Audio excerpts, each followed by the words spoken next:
Bom dia, pessoal. Estamos aqui nesse domingo aqui recebendo a visita do nosso amigo José Prudente de Oliveira Neto, é um veterinário, amigo nosso há mais de 30 anos. E sempre vem trocando ideia. Ele foi um professor meu de curió, comecei a criar curió graças a ele, né? E até hoje ele continua criando os curiózinhos. Então, sempre falando sobre genética e apuração de raça, tanto do curió como dos outros passarinhos. E é um cara que entende muito disso. Então pedi para ele dar umas palavras aí para nós, para a gente conversando sobre genética, né? Para poder passar para os companheiros aí para ver, trocar uma ideia sobre isso daí. Sobre os cruzamentos. Por exemplo, nós estamos cruzando aqui, né? Cruzando que nem os coleiros, né? Eu queria saber até que ponto que eu posso cruzar o pai na filha. Como se chama esse nome, do primeiro cruzamento até o quinto, sexto. Bom dia, Milton. É um prazer aqui, a gente está trocando ideia, sabe que a gente sempre foi passarinheiro, sempre gostou de passarinho, sempre criou passarinho. No meu caso, o curió e alguns outros passarinhos. Esse cruzamento que pretende fazer é um cruzamento absorvente para você tentar tirar um descendente parecido ao genitor, parecido com o pai. E quanto mais cruzamentos com o próprio pai, a filha com o pai, a filha neta com o pai, vai cruzando, a cada cruzamento desse você vai imprimindo na descendência 50% do material genético do pai. Só que esse filhote, cruzando com a própria filha, já tem 50% do pai. Sim. Vai caber no material genético das células desse descendente só metade, que metade do pai ela já tem no primeiro cruzamento. Se pega metade do pai e metade da mãe. Uhum. Na reprodução, os cromossomos se dividem, são 2 N cromossomos, se divide, metade fica com o óvulo na fêmea, o ovo, e metade dos cromossomos é do macho espermatozoide. Então forma-se um ser com 2 N cromossomos. E nessa primeira geração, tem então 50% dos genes da mãe, transmitida através do óvulo, e 50% transmitida pelo espermatozoide através do macho. Então, nos cruzamentos seguintes, absorvente, você vai cruzar essa F1, vamos dizer assim, essa com o próprio pai, você só vai conseguir imprimir mais 25% da característica do pai. Por quê? Porque ela também vai transmitir o que ela tem. Sim. Ela tem 50% da mãe, então ela vai transmitir 25%. E aí, só nesse segundo cruzamento absorvendo. Aí mais 25% da genética do pai, então vai para 75%. No terceiro cruzamento, ela já está com 2 já está com 75% de características genéticas do pai. Se quiser mais um terceiro cruzamento absorvente, vai 25%. Então ela vai transmitir aqui 75% que ela tem, dividido ao meio, 37,5%. Então 37,5% ela já vai transmitir do pai que ela pegou nos dois cruzamentos anteriores. Mais o pai, só vai caber ali mais 12,5%. 12,5%. Então vai para 87,5% do terceiro cruzamento de sangue, de característica genética, de genótipo do pai, vai para 87,5%. No quarto cruzamento, que fica 12,5 mais 6,25. 6,25 vai 87,5 vai para 93,75. Então quase 100% já no quarto cruzamento. Igual o pai. Nós enganamos aqui na pauta, com a característica do pai no quarto cruzamento. Mas isso, amigo meu companheiro, não significa que ele vai ter o potencial de fibra, o potencial de características de transmissão, filhote, de galar, É que nem por exemplo, saúde. Porque a herança, a hereditariedade tem a questão de dominância e a questão de recessividade. Às vezes, mesmo que ele está com a carga genética lá, no quarto cruzamento que nós falamos, 97,5%, mas ele não tem a fibra do pai ainda. Não tem. Por quê? Porque depende da dominância, depende da recessividade. Ele transmitiu 4 gerações, 93 de 75%, quase aproximadamente 94% da sua carga genética, da sua descendência através desse cruzamento absorvente, mas ainda não transmitiu a fibra que você quis. Por quê? Porque ele é um passarinho heterozigoto. O que é isso? O passarinho híbrido. Na sua carga genética, os alelos que estão lá no DNA, porque são cromossomos. Os cromossomos são divididos em pares de cromossomos. Então, lá no DNA, em cada cromossomo, está condensado o gene. Esses genes lá no DNA, eles não estão pareados igualmente, eles estão pareados de forma assim, desigual. Tem gene recessivo e gene dominante. O que eu quero dizer? Para explicar um pouco superficialmente, nós estamos falando assim, de uma forma muito superficial. A genética é muito amplo, é muito extenso. Um especialista que poderia ter feito esse comentário. Eu estou fazendo comentário prático, assim, de curiosidade, sempre alguma coisa que a gente lê, alguma coisa que a gente aprendeu. Eu sou veterinário, eu estou lembrando lá de escola e tal. Então, não quero que fique aqui uma impressão de que eu estou passando aqui uma aula sobre genética, não é isso. Não, nós estamos aqui numa abordagem simples, superficial, prática, ter uma ideia, de passarinho, nada a ver com estudo científico, absolutamente. Então, nesse cruzamento que eu estava falando, da dominância e exclusividade, esse passarinho que você cruzou, pretendia obter a característica dele, ele não transmitiu nem na quarta geração, porque ele está em heterozigose. O genótipo dele, que é toda a carga genética que está no centro da célula, de cada célula, isso, tanto uma célula do olho do passarinho como a célula do fígado dele, tem o mesmo material genético, toda a célula. Por isso que isso faz a clonagem. Sim. E essa carga genética que está no centro da célula, o passarinho possui a mesma carga de todas as células do corpo. E se nesse material genético os cromossomos estão pareados mais homozigoticamente, vamos dizer, ele transmite mais. Por quê? Porque, por exemplo, característica canto curto, num torneio de fibra, quanto mais rápido. Digamos que essa característica está sendo transmitida com um par de genes. Sim. Esse par de genes, ele está em heterozigose. Ele está lá, azão, azinho. Se ele está metade, se ele está pareado em heterozigose, ele está híbrido, vamos chamar assim. Ele não está puro, ele não está azão, azinho. Então, na transmissão, no espermatozoide, ele vai transmitir só 50%. Porque quando ele transmite o azinho, que está recessivo lá na carga genética dele, não aparece, porque recessivo ele fica recesso, fica recluso, ele não manifesta. Só quando ele está pareado em homozigose. Agora, por exemplo, se você cruza um passarinho, homozigoto, peça características, nós estamos achando um exemplo aqui, de canto curto, rápido. Sim. Ele está em homozigose, ação. Você cruza com uma fêmea que também transmite, se essa característica não for ligada ao sexo, e também a questão da dominância ligada ao sexo, que estão lá nos cromossomos sexuais.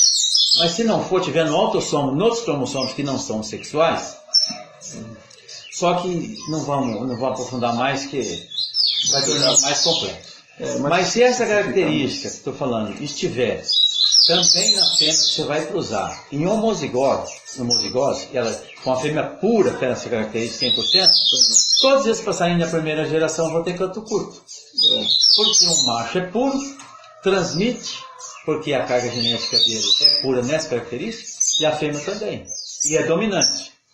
Agora, por exemplo, se ele se ele está em heterozigose, azãozinho, e a fêmea também não é pura, mesmo que a fêmea for pura, não transmite. Porque pode aparecer um passarinho com recessivo. Sim. E não vai manifestar. Se ele tiver heterozigose, como são dois, o par de alelos duplo, alelo azão e alelo azinho, ele vai transmitir 50%. Quando ele está puro, ele transmite 100%. E assim, conforme todas as características, toda a genética, a transmissão da genética, vai se transmitindo, a hereditariedade, de acordo com dominância e exclusividade, mas tem também sobre dominância, tem epistasia, tem a questão da dominância não completa, aí, companheiros meus, é um assunto muito vasto, né? Muito mas vasto. a questão de... Também eu só tenho curiosidade, nunca falei de genética. A primeira vez na minha vida, eu como veterinário, 34 anos de profissão. Nós conversamos assim entre nós, né? 35 anos de profissão.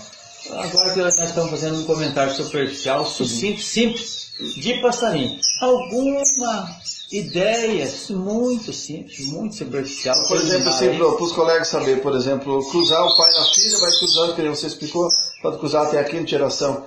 E se aparecer uma doença, por exemplo? Tipo, começou a dar um defeito no passarinho, alguma coisa assim. Por exemplo, os criadores de golfinho. Eu conheço um criador no Rio de Janeiro, criador de Guzerá, até tive a oportunidade de visitá-lo lá. Ele começou a seleção dele em 1895. E ele faz muito consanguinidade, cruzamento absorvente. O que ele faz? Ele cruza, segundo ele cruza lá o pai com a mãe e o pai com o irmão com as irmãs, para haver maior homozigose, que é o que acontece na consanguinidade, é mais pureza, é mais homozigose. Fixa a característica, porque ela vai aparecer mais duplicada. E quando aparece um indivíduo outro com defeito, ele sabe que aquele touro que ele usou é portador daquela doença, daquele defeito. Aí ele não usa no rebanho. Sim. Então, se você cruza aqui um passarinho com três fêmeas, ele não apareceu nenhum defeito na segunda geração, defeito de doença, defeito de anormalidade, anomalia, você continua cruzando. Ele não deve estar portando defeitos de unha, defeitos de dedo. Ele deve ter um passarinho que ele é saudável. Um assador, no caso, passarinho assador. Pode ir usando ele. Não um assador assim. Ele é um passarinho que não transmite, não é portador, não é assador. Ele não é portador daquela doença, dedo torto, unha torta, bico, pena de cor diferente. Ele não está portando aquela característica, ele está puro para a cor de pena, está puro para características de esqueleto, características gerais. Mas, no caso nós da fibra, assim, né? No caso do coleiro, do café, a gente quer achar um passarinho que porte a fibra e a rapidez do canto, né? Então, no caso, nós temos que procurar fazer os cruzamentos, né, com o indivíduo que tem essas características e prestar atenção nos filhos dele. Exatamente. Como que eles vão se comportar. Por exemplo, você pega um campeão de torneio de fibra.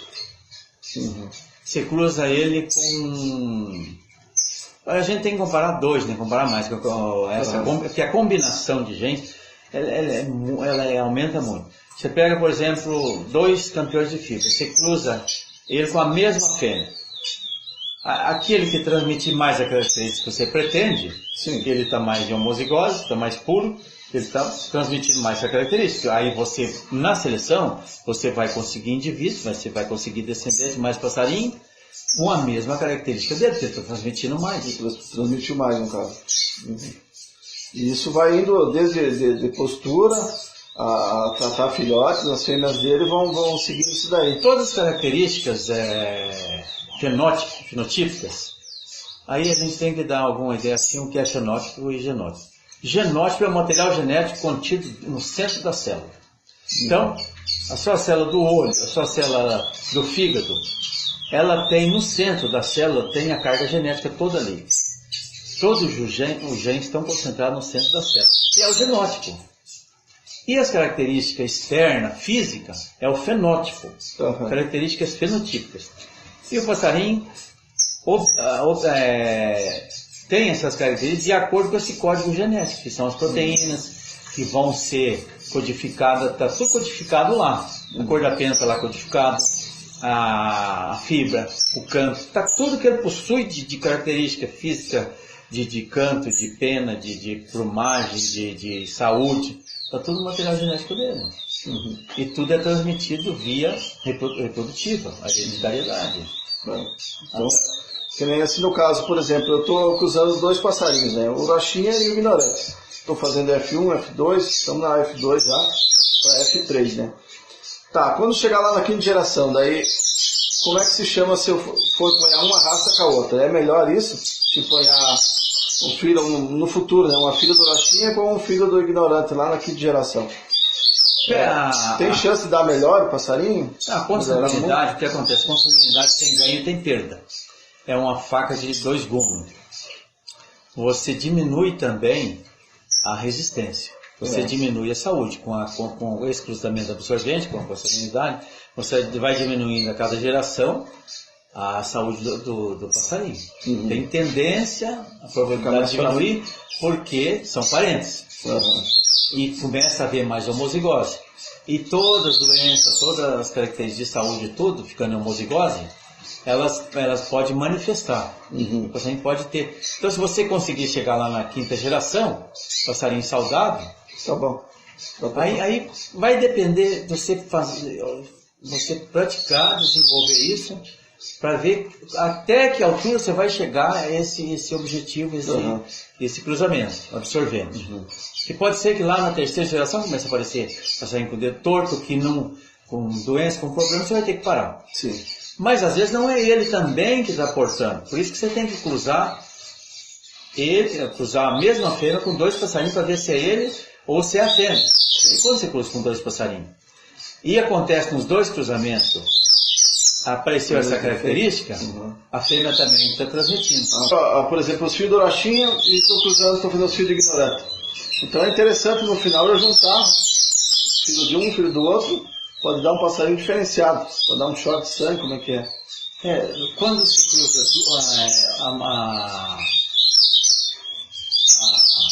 o hibridismo, a heterozigose 100%, você consegue quanto mais distante está a característica. Quanto mais distante. E quanto mais heterozigose tem, mais o vigor híbrido aparece. Que híbrido é a mistura. Sim. Mistura de genes.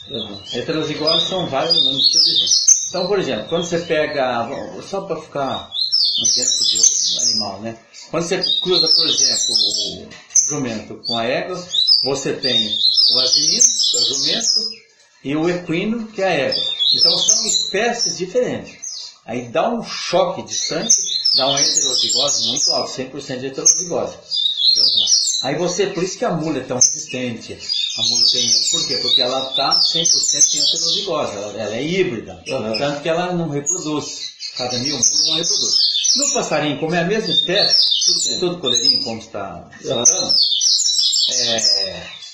quando você chega lá no cruzamento absorvente, o passarinho que você vai conseguir? Você vai conseguir um passarinho que ele é mais homozigoto. Ele está mais em homozigose do que em heterozigose, diferentemente do que, por exemplo, que eu dei do jumento e da égua.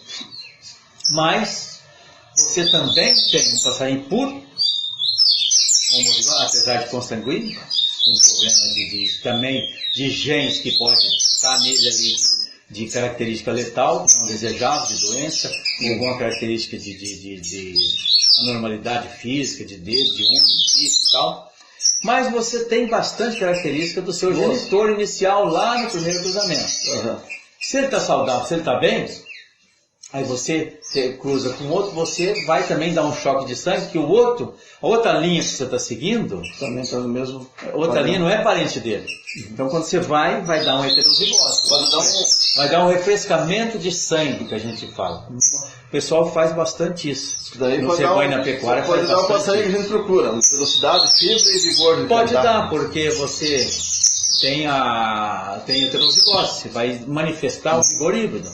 Apesar de ser um passarinho que já passou por vários cruzamentos absorventes, mas você pode conseguir.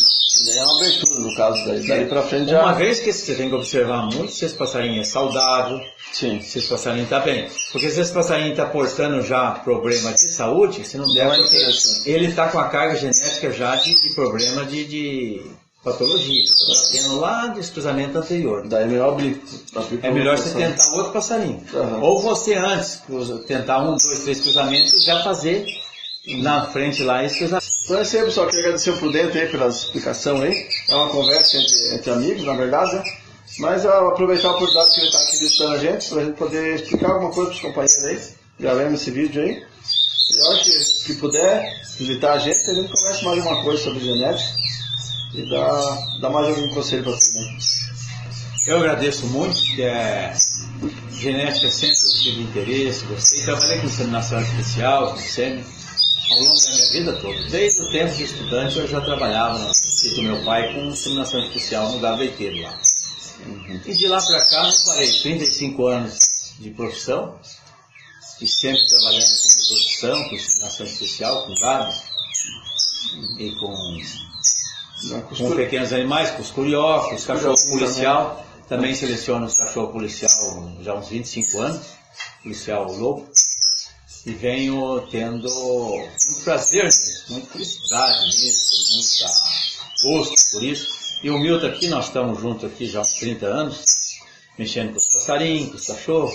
Então é um prazer muito grande, Milton. É uma felicidade muito grande poder passar alguma ideia prática, porque na verdade genética é um assunto muito extenso, é uma ciência complexa, dinâmica, e que a gente não tem assim conhecimento aprofundado. A gente tem algum conhecimento de escola, de acadêmico. Sim. Quero que os ouvintes aí, desculpe, que são com considerações práticas de criação mesmo, não tem nada científico, nada de pesquisa, são só um lembrete, são as ideias básicas. Dado a lei de Mendel, lá dos cruzamentos absorventes, retos cruzamentos, dos resultados de consanguinidade, dos resultados benéficos, dos prejuízos de consanguinidade e assim por diante. Por favor, não quero que fique aqui a impressão que eu estou passando aqui alguma teoria sobre... É uma conversa entre nós para a gente ter uma noção, os colegas que eu faço esses cruzamentos, para eles terem uma linha o que seguir, né?